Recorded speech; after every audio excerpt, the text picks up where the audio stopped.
My name is Sarah Mitchell, 29 years old, and one text message from my parents shattered everything I believed about family. It arrived at 11:47 p.m., my phone buzzing against the nightstand with words that felt like daggers. "We no longer trust you. Stay away from the house." My fingers shook as I stared at the screen, my heart hammering against my ribs. I typed back just one word: understood. That single word carried the weight of 29 years of love, sacrifice, and loyalty that had just been thrown back in my face. I wasn't just their daughter anymore. I was a stranger they wanted gone. But what they didn't know was that I'd discovered something that would change everything. Something that would make them realize their mistake too late. Growing up in Phoenix, Arizona, I thought I had the perfect family. Mom, Rebecca Mitchell, was a high school principal who commanded respect wherever she went. Dad, Michael Mitchell, owned a successful construction company that built half the new developments in Scottsdale. My older brother, Jake Mitchell, was the golden boy. Quarterback in high school, business degree from ASU, and Dad's right-hand man at Mitchell Construction. My younger sister, Amanda Mitchell, was the family peacemaker, always smoothing over conflicts with her gentle nature. I was the middle child, the one who tried hardest to prove my worth. While Jake got praise for his charm and Amanda got attention for her kindness, I earned my place through dedication. I studied accounting, graduated summa cum laude, and joined Dad's company as the financial manager.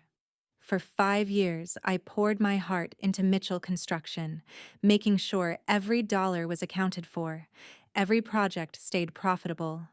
But success breeds jealousy, and Jake never forgave me for excelling where he struggled. He was great with clients, charming contractors and investors alike, but numbers weren't his strength. Dad relied on me to keep the books clean while Jake handled the public face of the business. It should have been a perfect partnership, but Jake saw it as competition. The first crack in our family foundation appeared during a board meeting last spring. I'd discovered cost overruns on 3 major projects, mistakes that Jake had approved without proper oversight. When I presented my findings, suggesting we restructure our approval process, Jake's face turned red with embarrassment. "Sarah's always looking for problems that don't exist," he said, forcing a laugh. "Maybe she should focus on supporting the team instead of undermining it." Dad's eyes shifted between us, and I saw something that chilled me. He was considering Jake's words. Mom, sitting beside him, nodded slightly. Amanda looked uncomfortable, but stayed silent. That moment planted a seed of doubt in my mind. Was my family really on my side? Over the following months, Jake began a subtle campaign to discredit me. He'd make jokes about my obsession with details during family dinners. He'd question my recommendations in front of clients, undermining my authority. When I caught another financial discrepancy, a $75,000 payment to a vendor that didn't seem legitimate, Jake dismissed it as a clerical error. "Sarah's getting paranoid," he told Mom and Dad one evening. I overheard from the kitchen. "She's questioning every decision, creating tension with our partners. It's hurting morale." Amanda tried to defend me, but weakly. "Maybe she's just being thorough," she offered, but her voice lacked conviction. Mom and Dad exchanged looks that spoke volumes. They were starting to believe Jake's narrative. The breaking point came when I discovered what Jake had really been hiding. It wasn't just cost overruns or clerical errors. It was something much worse. Something that threatened everything our family had built. And when I tried to expose the truth, my family chose Jake's lies over my evidence. But I'm getting ahead of myself. Let me tell you how I uncovered the truth that would tear my family apart forever. It started with routine audit preparations. As financial manager, I was reviewing our quarterly reports when I noticed irregularities in our subcontractor payments. 3 companies, Desert Innovations, Sunset Solutions, and Phoenix Partners, had received substantial payments over the past year, totaling nearly $400,000. But when I cross-referenced these payments with our project records, something didn't add up. These companies weren't listed in any of our project files. There were no contracts, no work orders, no evidence they'd actually provided services to Mitchell Construction. Yet Jake had approved every payment, signing off on invoices that looked legitimate but led nowhere.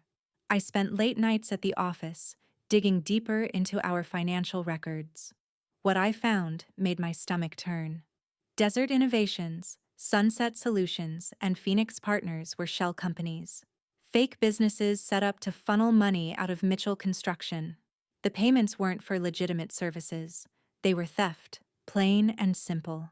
Bank records showed the money from these shell companies being transferred to personal accounts. I traced the paper trail, following each transaction until I reached the truth that shattered my world. The personal accounts belonged to Jake. My own brother was embezzling from our family's company. Over 18 months, Jake had stolen $1, $2 million. He'd created fake invoices, forged vendor contracts, and used his position as Dad's heir apparent to authorize payments to himself. The money went to funding his gambling addiction, late-night poker games, weekend trips to Las Vegas, online betting sites that demanded increasing stakes. I sat in my office at 2 a.m., staring at the evidence spread across my desk.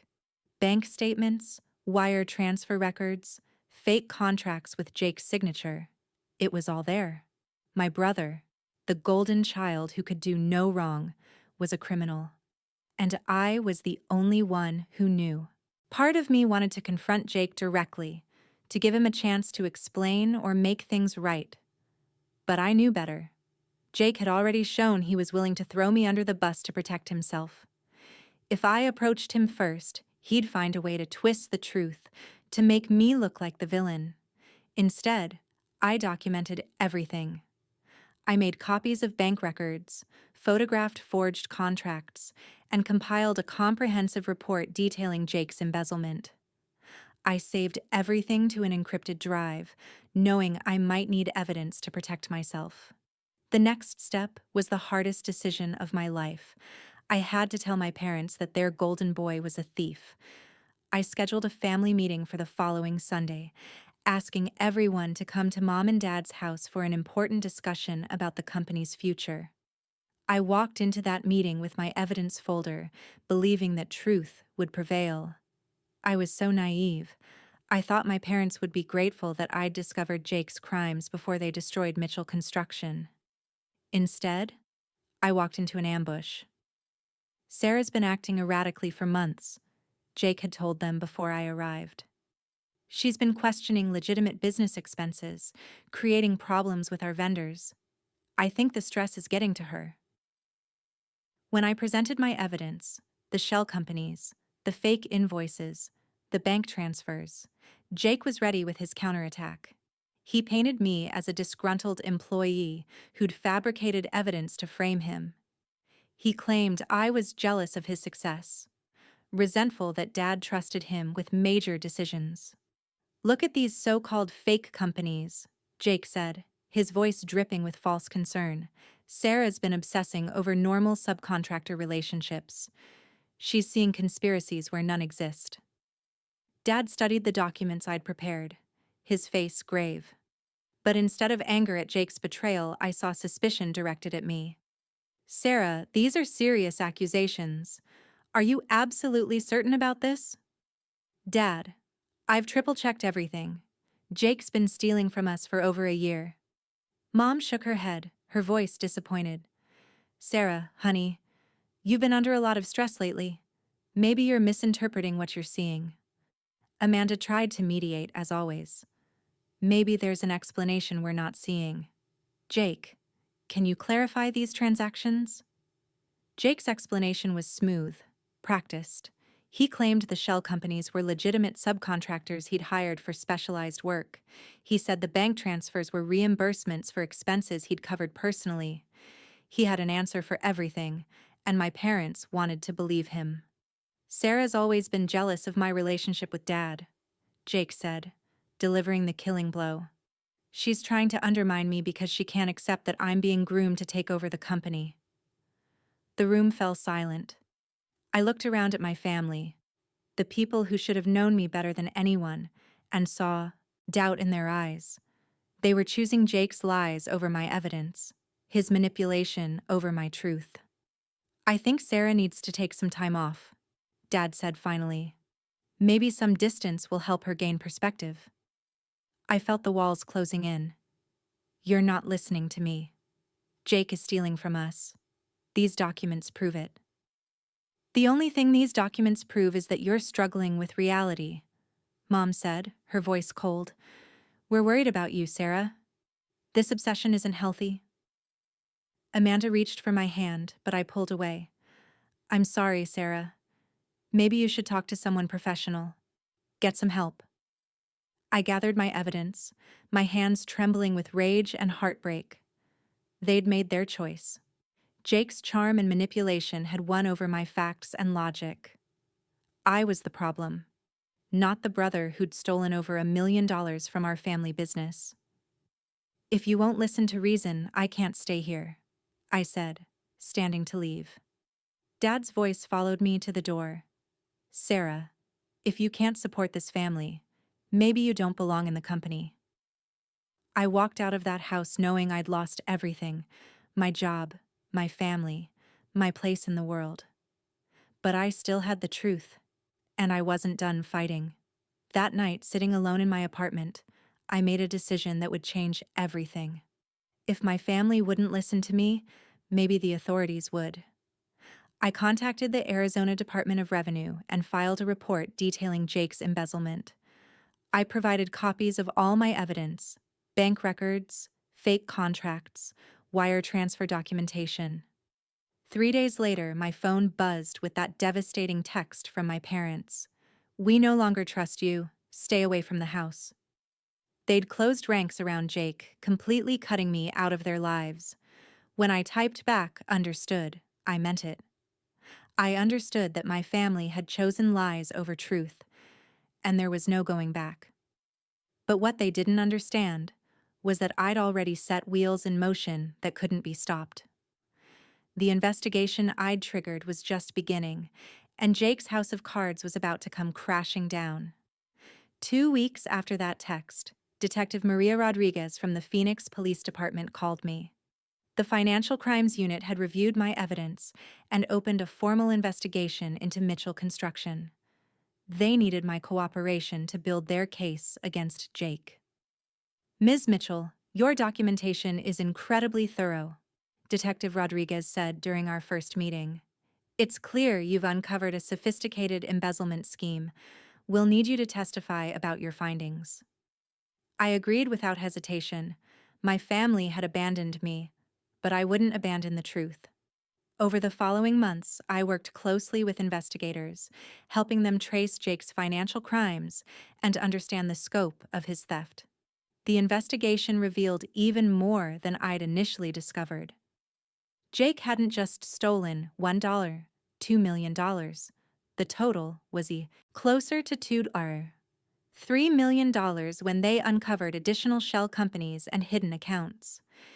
His gambling addiction had consumed everything, and he'd been borrowing money from dangerous people to cover his losses. Meanwhile, my parents continued to support Jake, believing his story that I'd fabricated evidence out of jealousy. They hired expensive lawyers to defend him, draining Mitchell Construction's resources just as the company needed capital most.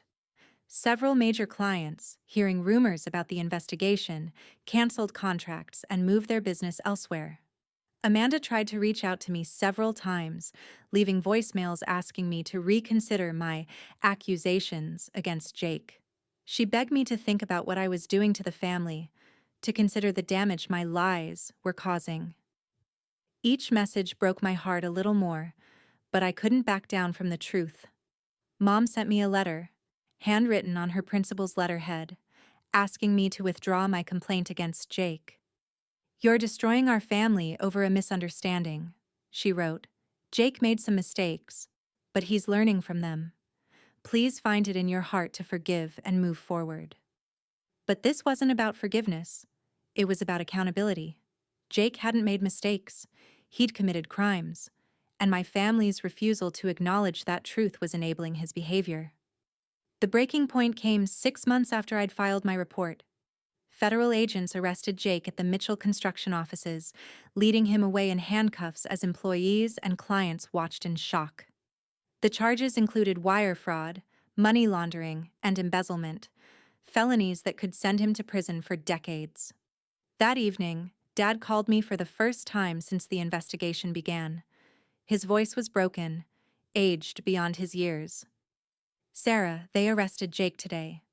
The evidence. It's overwhelming. How did I not see this?" For a moment, I felt sympathy for him. "I tried to tell you, Dad.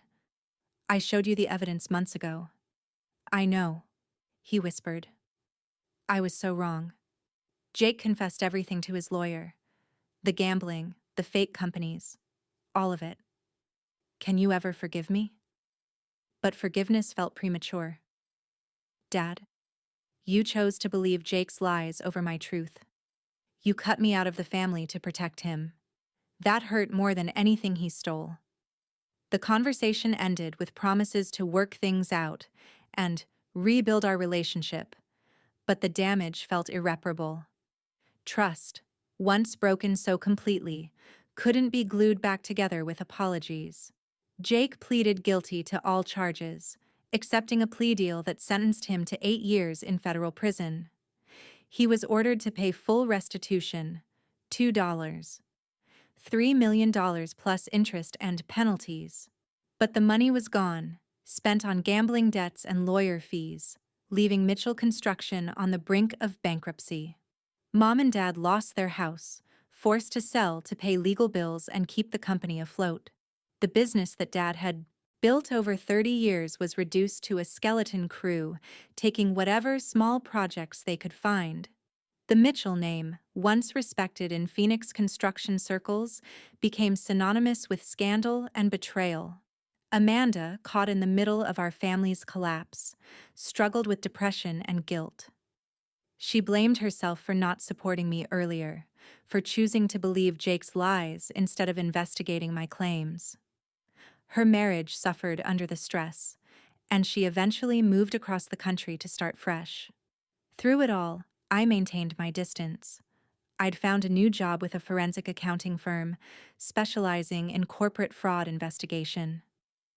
My experience with Jake's case had given me unique insights into how family businesses could be vulnerable to internal theft. I was building a new life, one where my skills were valued and my integrity wasn't questioned. A year after Jake's sentencing, Detective Rodriguez invited me to speak at a conference about white-collar crime. My presentation, titled "When Family Members Become Perpetrators," drew a standing ovation from law enforcement professionals who understood the unique challenges of prosecuting financial crimes within families. Sarah Mitchell's courage in reporting her own brother's crimes likely saved Mitchell Construction from complete collapse. Detective Rodriguez said in her introduction, "Her evidence was crucial to securing a conviction and recovering some of the stolen funds." But standing at that podium, I didn't feel courageous. I felt sad for the family I'd lost and the relationships that might never heal. Doing the right thing had cost me everything I'd once held dear, even though it was necessary. 2 years post-sentencing, on a quiet Tuesday evening, my doorbell rang. I opened it to find Amanda standing there, tears streaming down her face. She looked older, worn down by the weight of our family's destruction. "Sarah, I've been going to therapy," she said, her voice barely above a whisper.